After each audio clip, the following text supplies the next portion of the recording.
Hello future achievers, welcome back to my YouTube channel. जितने भी नया स्टूडेंट है इस चैनल पर पहली बार आए हुए चैनल को सब्सक्राइब जरूर कर लेंगे। Our request each and every one of you to subscribe this channel. इस वीडियो को लाइक जरूर कर देंगे और शेयर जरूर कर देंगे। इस क्लास का पीडीएफ आपको टेलीग्राम चैनल पर मिल जाएगा। चलिए बिना टाइम वेस्ट किए हम आज का सेशन स्टार्ट करते हैं। फर्स्ट क्वेश्चन है क्रेडिबल। क्रेडिबल होता है विश्वसनीय। फंटास्टिक होता है जो काफ़ी अच्छा हो, ज़बरदस्त हो, इसको नहीं बोलते हैं। क्रेडुलस जो भोला भाला हो, आसानी से लोगों पर विश्वास कर लेता हो, उसको बोलते हैं क्रेडुलस। ये नहीं होगा। अनरिलायबल अविश्वसनीय और फ्रेंडली मतलब मित्रवत। क्रेडिबल विश्वसनीय, अनक्रेडिबल अविश्वसनीय।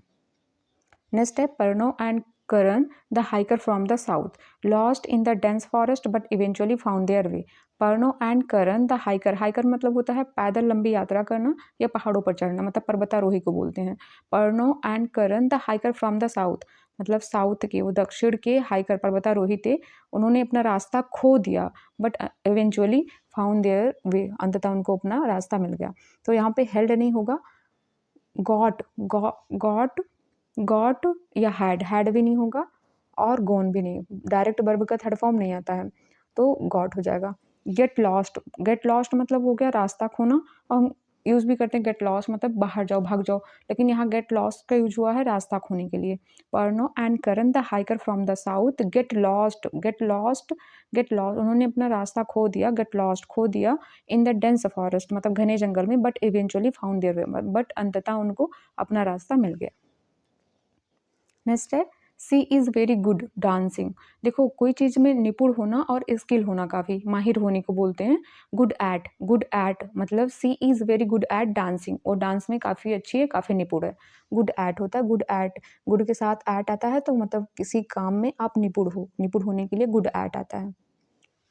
कह रहा in was that cold that I could not feel my finger at night. देखो इट वाज दैट कोल्ड क्या होता है, it was so cold, it was that cold नहीं होगा। दैट कोल्ड कुछ ऐसा होता है, दैट कोल्ड कौन सा कोल्ड, नहीं ना, मतलब बहुत ज़्यादा ठंड थी। It was very cold, it was so cold मतलब बहुत ज़्यादा ठंड थी। इट वाज सो कोल्ड मतलब आपको इरर करना है डी वाले में, क्योंकि ऐसा कुछ होता नहीं और ये सही लिखा है, दैट लिखा हुआ है।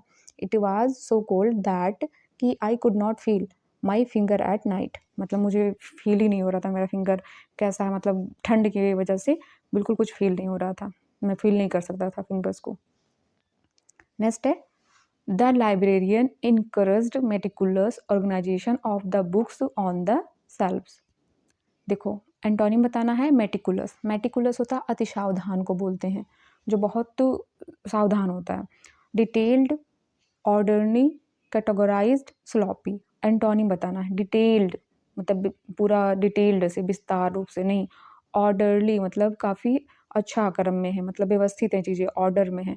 कैटेगराइज्ड हैं चीज़ें, वर्गीकरण हुआ है उनका, ये सब नहीं होगा।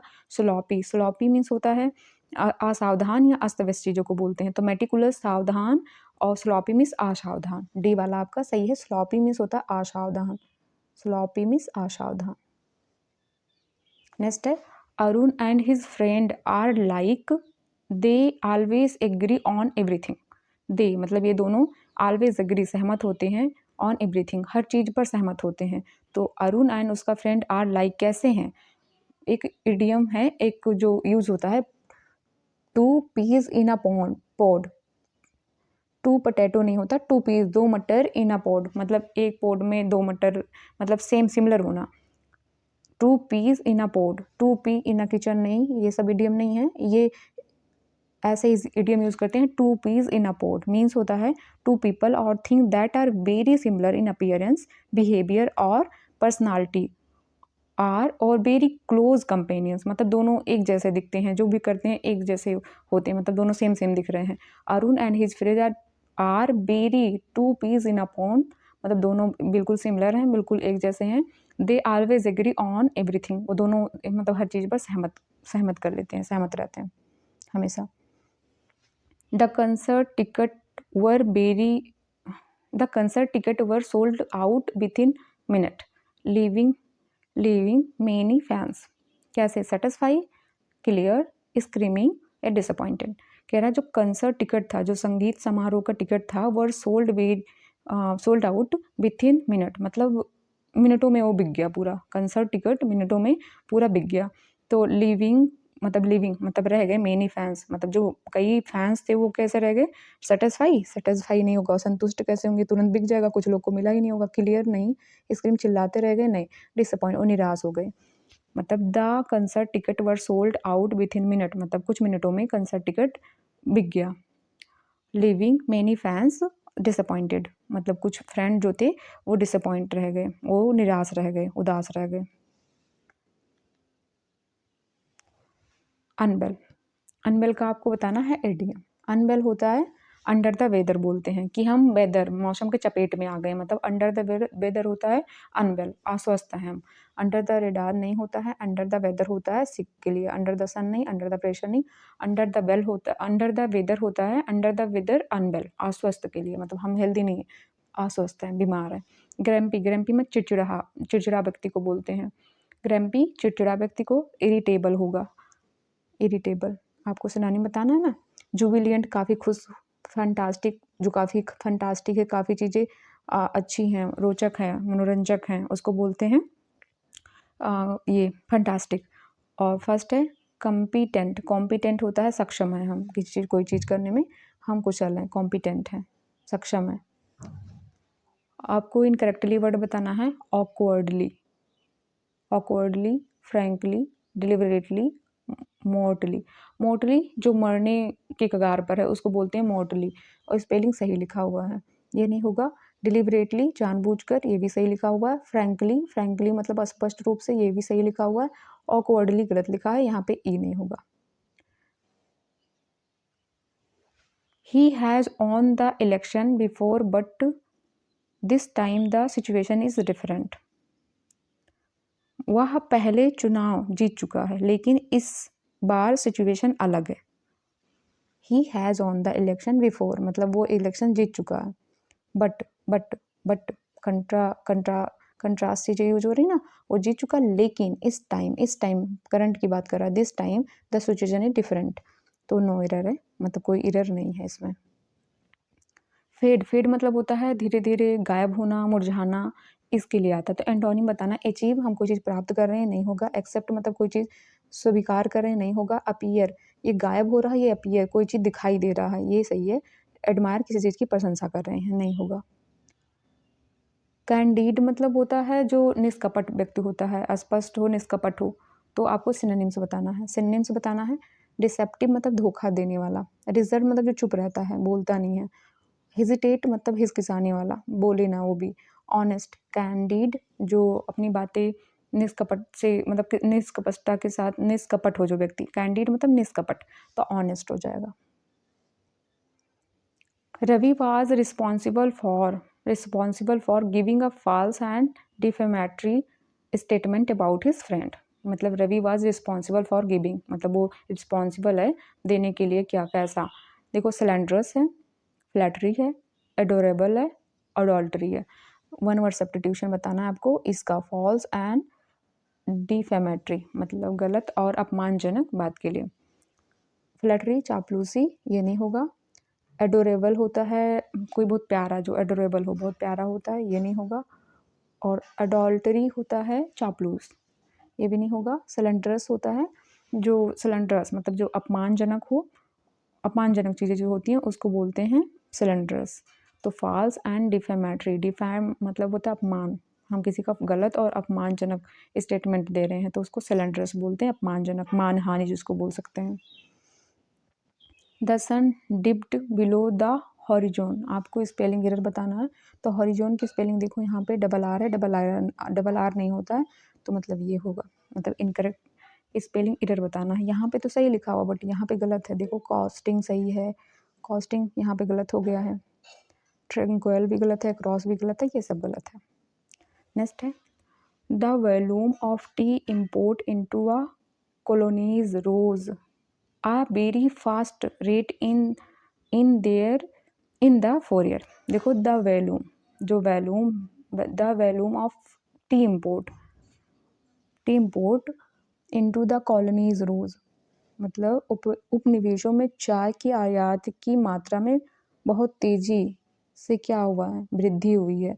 वृद्धि के लिए आता है देखो तेज़ी से वृद्धि के लिए आता है eight a very fast rate. Eight a very fast rate means होता है काफ़ी तेज़ी से वृद्धि करना, मतलब बहुत तीव्र गति या अत्यंत शीघ्रता के साथ कुछ बढ़ने को बोलते हैं eight a very fast rate.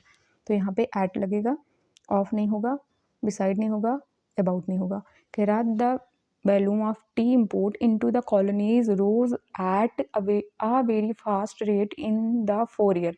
मतलब इन 4 वर्षों में काफ़ी कॉलोनी उपनिवेशकों में काफ़ी वृद्धि हुई है, वृद्धि हुई है।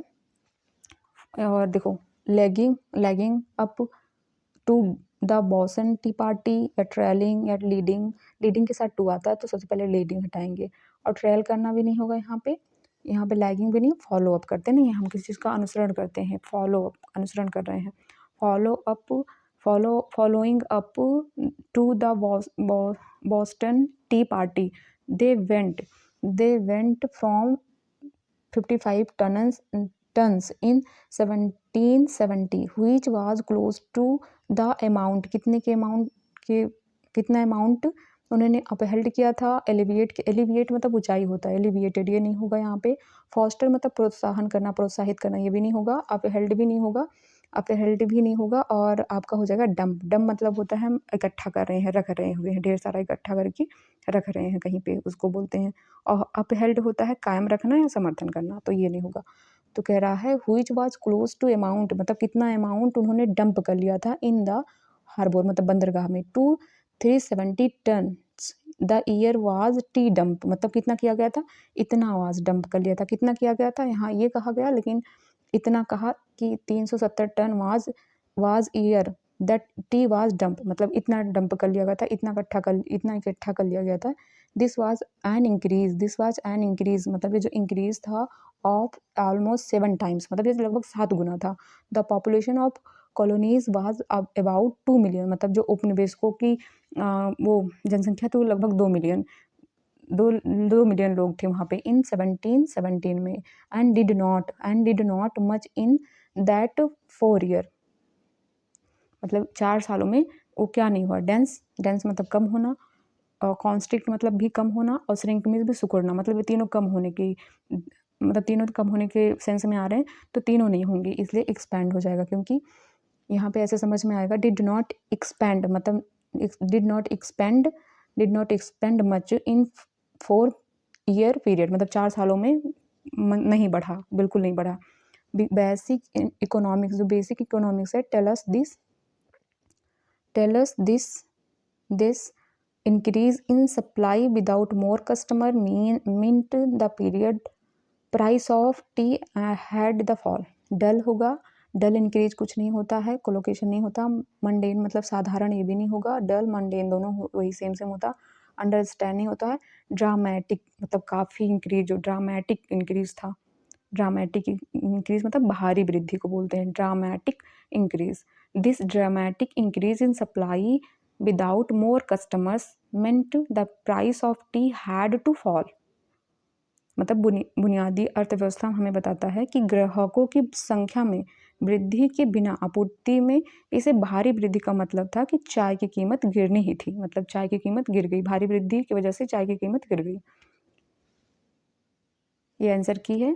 Thanks for watching, like share and subscribe.